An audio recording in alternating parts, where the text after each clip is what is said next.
Hi everyone. In this video, we will discuss the first two objectives. We will discuss stating De Morgan's laws, and then we will use De Morgan's laws to find the negation of unions and intersections of sets. So for the first of these objectives, to state De Morgan's laws, here they are.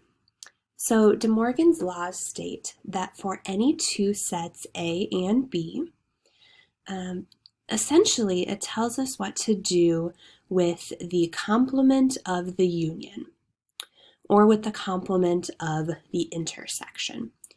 Let me write this over here to kind of show you what my brain tells me.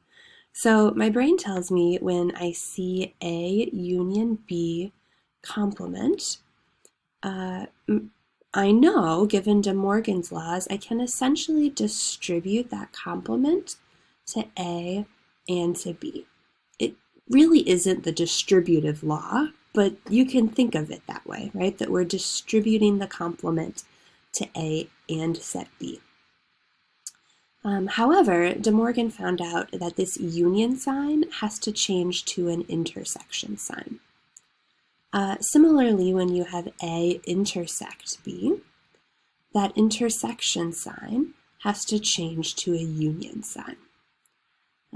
So these two together make up De Morgan's laws. So now we will use De Morgan's laws in two examples. So example 1. Suppose a recent survey found that of 200 College of DuPage students, 35 drink coffee daily and have a 3.5 or higher GPA. So I want to know how many students don't drink coffee daily or don't have a 3.5 or higher GPA. So I'm going to start with a Venn diagram.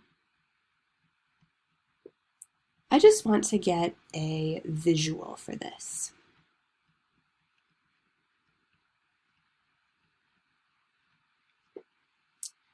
So first, my universal set here, I think will be College of DuPage students. I'm going to abbreviate that COD students.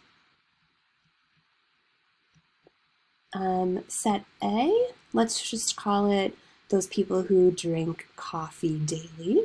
Here I'll shorten that. Set A is the folks who drink coffee daily. We'll call set B those students who have a 3.5 or higher GPA. Right, so it helps to identify all the sets you're looking at. And then let's draw my diagram. So here's my universal set. And my set A is those students who drink coffee. And my set B is those students with a 3.5 or higher GPA. So then we know that there's 35 students here in the intersection, right? 35 students drink coffee daily and have a 3.5 or higher GPA. That means I know that the number of things, let me write this here, the number of things in A intersect B is 35. Further, I know that the cardinality of the universal set is 200, right? 200 students were surveyed. So I think there's kind of an intuitive way to think about this in which you're using De Morgan's laws, just not formally writing those out. Then there's also the formal way to write it out. Let me talk you through the intuitive way first. So the intuitive way is pretty straightforward. It's to say that there's 200 students in this rectangle, right, in this entire universal set. There's 35 students in the intersection. And we want to find those students who don't drink coffee daily or don't have a 3.5 or higher GPA. So those students, I guess you first have to realize those students would be out here. So these are the students who don't drink coffee daily and don't have a 3.5 or higher GPA. It would also be these students, right? And it would also be these students. Because these students here in set A, not in set B, those students don't have a 3.5 or higher GPA, right? These students here in set B, not in set A, those students don't drink coffee, right? So all of these dashed in red, all of those students would represent the ones I'm looking for. Well, if you know there's 200 students in the rectangle total, and you know there's 35 here in the intersection, then we know that the number of red things would be 200 minus 35. It would be 165 students who don't drink coffee daily or don't have a 3.5 or higher GPA. So now there is a formal way to do this as well.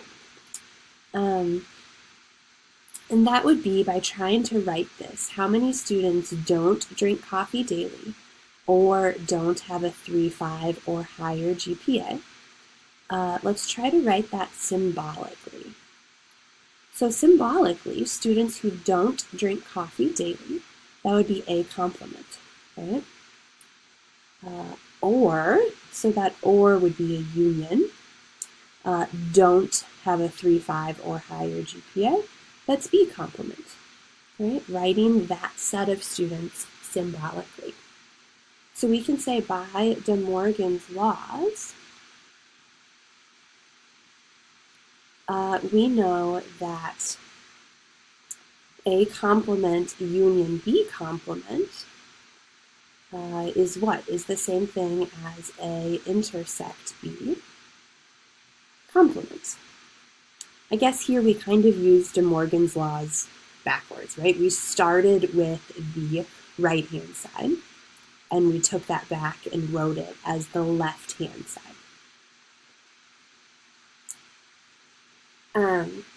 We also know that the cardinality of A intersect B complement, we've done this before, that is the 200 minus 35.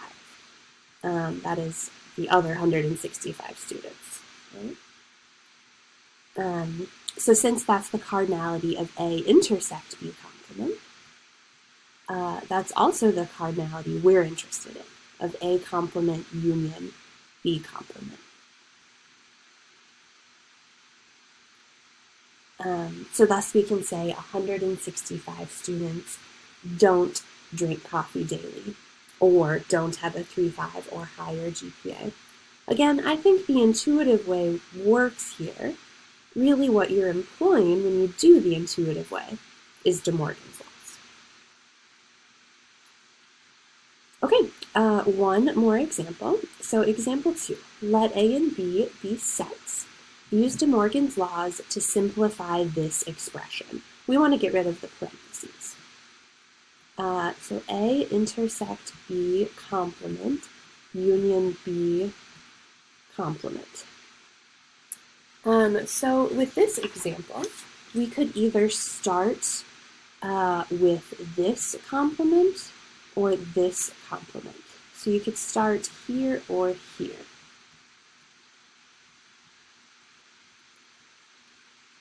I think I would like to start from the inside. So I'm going to start with this one here. Again, it doesn't matter. Starting from the inside gives us more practice with De Morgan's laws. So starting from the inside, we find that A intersect B complement. That becomes A complement union B complement. Right? De Morgan's laws say I can essentially distribute the complement, but the intersection changes to a union. So then now working our way out, right, we can replace this A intersect B complement with A complement union B complement. And now let's write the rest of this down, right? Union B complement of all of that. Okay, so now let's do De Morgan's laws again. So that would be A complement, right? Which just becomes A. The complement of a complement is just the set itself. This union sign changes to intersection. Again, the complement of the complement is the set itself.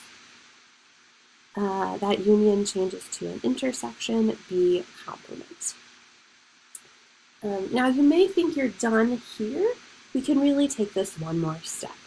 We can really say something such as this. Further, what can we say about B intersect B complement? Well, this is the set B. What is in common with the set B and with the set B complement? Well, that's nothing, right? The way we've defined B complement is that's everything outside of B. So they have nothing in common, right? So that's just the empty set. So perhaps the most simple way to describe this same set is that's just the empty set. Okay, this completes example 2.